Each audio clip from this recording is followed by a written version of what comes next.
নমস্কার বন্ধুরা, গোপলু কিচেনে আপনাদের সবাইকে স্বাগত জানাই। আজকে আমি বানাবো বাঙালিদের অতি পরিচিত এবং পছন্দের একটি রেসিপি দুধ পুলি। শীতকালে প্রায় সব বাঙালির ঘরে ঘরে অন্যান্য পিঠেপুলির সাথে এই রকম দুধ পুলি হয়ে থাকে। এটি খেতেও যেমনই সুস্বাদু হয় তেমনই নরম তুলতুলে। তাহলে চলুন বন্ধুরা, আজকে দেখে নেওয়া যাক কিভাবে এই রকম নরম তুলতুলে দুধ পুলির রেসিপি খুব সহজেই বাড়িতে বানিয়ে নিতে পারবেন। দুধ পুলি বানানোর জন্য শুরুতেই আমি নারকেলের পুর তৈরি করে নেব। তার জন্য কড়াইতে দিয়ে দিয়েছি 1 কাপ নারকেল কোড়া। ওরই সাথে দিয়ে দেব 150 গ্রাম চিনি। চিনি আর নারকেলটা ভালো করে মিশিয়ে নেব। চিনিটা গলতে শুরু করলে এবার ওর মধ্যে দিয়ে দেব 100 গ্রাম খেজুরের গুড়। এবার গ্যাসের ফ্লেমটা লো টু মিডিয়ামে রেখে ধীরে ধীরে সমস্ত কিছু মেশাতে থাকতে হবে। আমি চিনি আর গুড় দুটোই ব্যবহার করলাম যাতে নারকেলের পাকটা খুব ভালো মতো হয়। আপনারা মিষ্টির পরিমাণটা নিজেদের পছন্দ মতো দেবেন। এবার এর মধ্যে দিয়ে দেব 1/2 কাপ গুঁড়ো দুধ। গুঁড়ো দুধ দিয়ে ভালো করে নারকেলের সাথে মিশিয়ে নিতে হবে। লো টু মিডিয়াম ফ্লেমে গুঁড়ো দুধটা খুব ভালো করে নারকেলের সাথে মিশিয়ে নিয়েছি। এবার সবশেষে দিয়ে দেব 1/4 টিস্পুন গুঁড়ো এলাচ। এলাচের গুঁড়োটা দিয়ে ভালো করে একবার মিশিয়ে নেব। দেখুন, নারকেলের পুরটা আমার একদম তৈরি হয়ে গেছে। ঠিক এই রকম পাক হয়ে গেলে এটি ঠান্ডা করার জন্য নামিয়ে রেখে দিতে হবে। এবার অন্য একটি কড়াই ওভেনে বসিয়ে দিয়ে ওর মধ্যে 1/2 কাপের মতো জল দিয়ে দেব। জলটা ফুটতে শুরু করলে ওর মধ্যে 1 কাপের মতো চালের গুঁড়ি দিয়ে দেব। আচ্ছা, একটা কথা বলে দিই, আমি কিন্তু লবণটা চালের গুঁড়ির সাথেই মিশিয়ে রেখেছিলাম, তাই জলের মধ্যে আর আলাদা করে লবণটা দিলাম না। এবার কড়াইয়ের মধ্যে চালের গুঁড়িটা দিয়ে 1 থেকে 2 মিনিটের মতো লো টু মিডিয়াম ফ্লেমে মিশিয়ে নিতে হবে। এইভাবে যদি মিশিয়ে নেওয়া হয় তবে দুধ পুলির পিঠেগুলো কিন্তু খুবই নরম এবং সফট হবে। এরপর কড়া থেকে নামিয়ে গরম অবস্থাতেই কিন্তু ডোটা তৈরি করে নিতে হবে।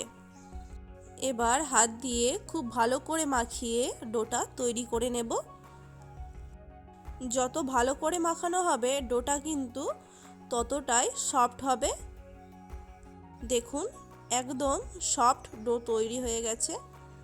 আমি আরও কিছুটা চালের গুঁড়ি অ্যাড করেছিলাম। একই রকম পদ্ধতিতে ডোটা তৈরি করে নিয়েছি। এবার ওই ডোটা থেকে ছোট ছোট লেচি কেটে নিয়ে পুলি পিঠে তৈরি করে নেব। দেখুন, হাত দিয়ে পাকিয়ে নিয়ে এরকম একটু চ্যাপ্টা করে দিয়েছি। এরপর দুটো আঙুল দিয়ে এইরকম পাতলা করে ছোট বাটির মতো তৈরি করে নেব যাতে ওর মধ্যে নারকেলের পুরটা দেওয়া যায়। দেখুন পুলিটা কতটা পাতলা হয়েছে।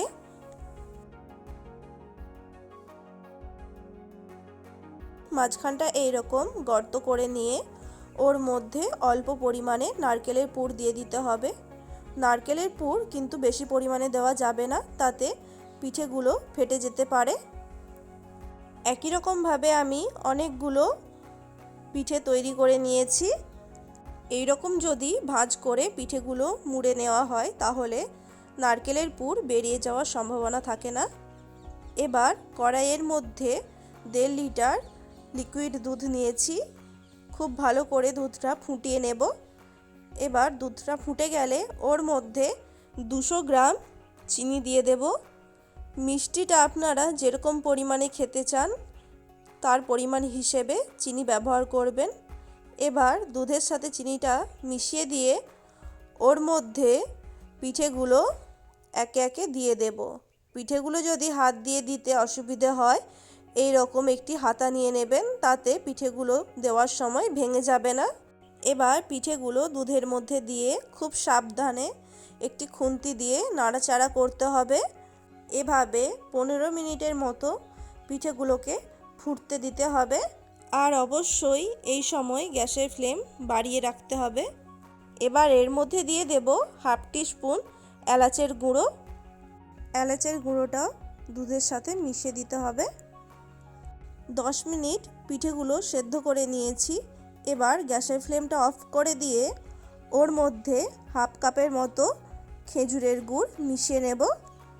গুড়টা মেশানোর সময় অবশ্যই কিন্তু গ্যাসের ফ্লেমটা অফ করে রাখতে হবে, না হলে দুধটা কেটে যেতে পারে। এবার দুধের সাথে খেজুরের গুড়টা ভালো করে মিশিয়ে দিয়ে আরেকবার গ্যাসের ফ্লেমটা অন করে দেব।